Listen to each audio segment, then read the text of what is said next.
একজন নবী যিনি প্রায় 12 থেকে 18 বছর অসুস্থ ছিলেন, পুরো দেহে পচন ক্রিয়া তৈরি হয়েছিল, দেহের পা থেকে নিয়ে শুরু করে জিহ্বা পর্যন্ত।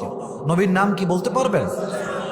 আইয়ুব আলাইহিস সালাম। মাশাআল্লাহ মাশাআল্লাহ, আইয়ুব আলাইহিস সালাতু ওয়াস সালাম 12 বছর রোগে আক্রান্ত। ধৈর্যের লেভেল কত বেশি দেখেন, একটা শব্দ উনি উচ্চারণ করেন না যে আল্লাহ তুমি কি আর লোক পাও না, দুনিয়া কি তা আমি একাই আছি আর কেউ নাই? না না, প্রায় 18 বছর পর্যন্ত তার পচন ক্রিয়া তৈরি হতে হতে হতে জিহ্বা পর্যন্ত আসছে। আল্লাহ এতদিন একটা শব্দ উচ্চারণ করি নাই, যেহেতু আমার জিহ্বা ঠিক ছিল, তোমার জিকির করেছি, বাট যে জিহ্বার দ্বারা তোমার জিকির করি এটা যদি নষ্ট হয়ে যায়, এটা তো আমি একদমই বরদাস্ত করতে পারবো না। আল্লাহ ফাস্তাজাবনা লা ফাকাশাফনা মা বি, দোয়া কবুলের পরে আল্লাহ বলছেন, আর দোয়া করছে কেমনে?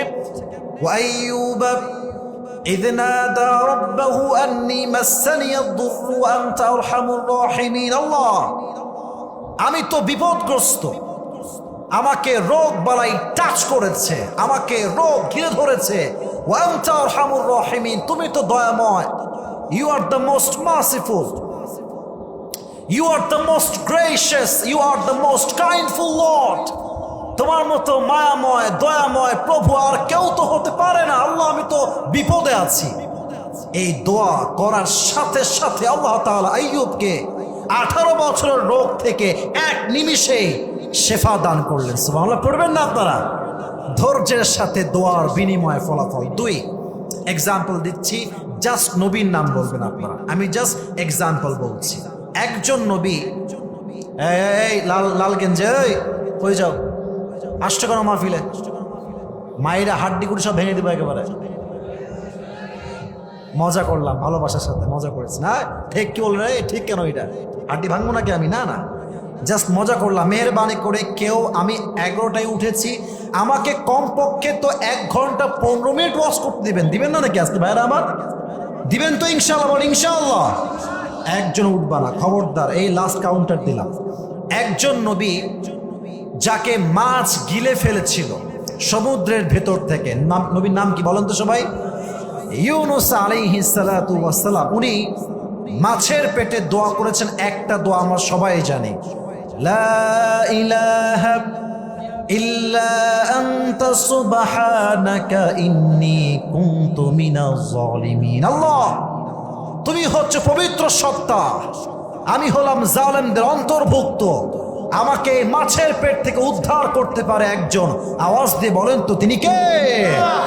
দোয়ার সাথে সাথে বিনিময় হিসেবে আল্লাহ তাআলা মাছকে হুকুম করে, এই মাছ বমি করো। একটা বিশাল লম্বা একটা বমি করলো। ইউনুস আলাইহিস সালাতু ওয়াস সালাম সমুদ্রের ভেতর থেকে, উপর থেকে একদম ডাঙায় এসে পড়লেন। সুবহানাল্লাহ পড়বেন না আপনারা? ধৈর্যের সাথে দোয়ার বিনিময় সবসময় সুন্দর হয়। এবার আসছি আমি সাহাবা ইকরামদের জীবনীতে, মহিয়সী নারীর জীবনীতে। আচ্ছা বলেন তো, আমার প্রিয় নবীজির একজন বউ যিনি কুমারী ছিলেন, বুঝে বলবেন, যার আগে কখনো বিয়ে হয় নাই, সে single, she is not divorced, একদম ভার্জিন কুমারী নারী, নাম কি বলেন সবাই? আয়েশা রাদিয়াল্লাহু তাআলা আনহা। এই হাদিসটা এক অসাধারণ ঘটনার সাক্ষী আমাদের জন্য। যুবক ভাইয়েরা, তোমাদের কথা আমি বলবো, আমার মাথায় সেটা আছে। আমাকে আগে হাদিসগুলো স্পেসিফিকলি ইন্ডিভিজুয়ালি মেনশন করার সুযোগ দাও, মনোযোগ বাড়াও। আসলে দেখেন, নবীজির বউ ছিল কয়টা? 11টা। বলেন সবাই, সাতক্ষীরা ভাইরা, কয়টা কয়টা কয়টা? 11টা। যার বউ 2টা এই দেশে, সে বোঝে বউ বেশি থাকার জ্বালা কারে কয়, ঠিক কিনা বলে? আমাদের দেশে 4টা প্রেম করলে হয় স্মার্ট, আর 2টা বিয়ে করলে হয় লুচ্চা নাম্বার 1। হারাম করলে হয় স্মার্ট, হালাল করলে হয় লুচ্চা। এটাই হচ্ছে আমাদের দেশের অবস্থা, ঠিক কিনা বলেন? তবে হ্যাঁ, আমাদের যুবকদের মাঝে এই যে একটা problem, I mean relationship problem before get married, এটার পেছনে 80% আব্বা এবং মা দায়ী আছে। যুবক ভাই জানে যে আমার ছেলে এই মেয়েটাকে পছন্দ করে, দিবে না বিয়ে। কেন? টাকা পয়সার সমস্যা, চাকরির সমস্যা, আর বিশেষ করে মেয়ের বাবা যারা আছে, কি বলবো দুঃখের কথা ভাই, একজন ছেলের কাছে তাকওয়া আছে, ইখলাস আছে, চরিত্র আছে, বিয়ে দিবে না। আর একজন গাঞ্জাখোর, গাঞ্জা খায়া কুল পায় না, বাপের টাকা আছে, সরকারি চাকরি আছে, মাথায় চুল না থাকলেও এর সঙ্গে বাপ তার মেয়েকে বিয়ে দিয়ে দিবে। শুধুমাত্র টাকার জন্য বিয়ে হয় না যুবকদের, আর এটার জন্যই সমাজে আজকে বিয়ের সংখ্যা কমে গেছে, জেনার সংখ্যা বেড়ে গেছে যুবক ভাইরা, ঠিক কিনা বলো?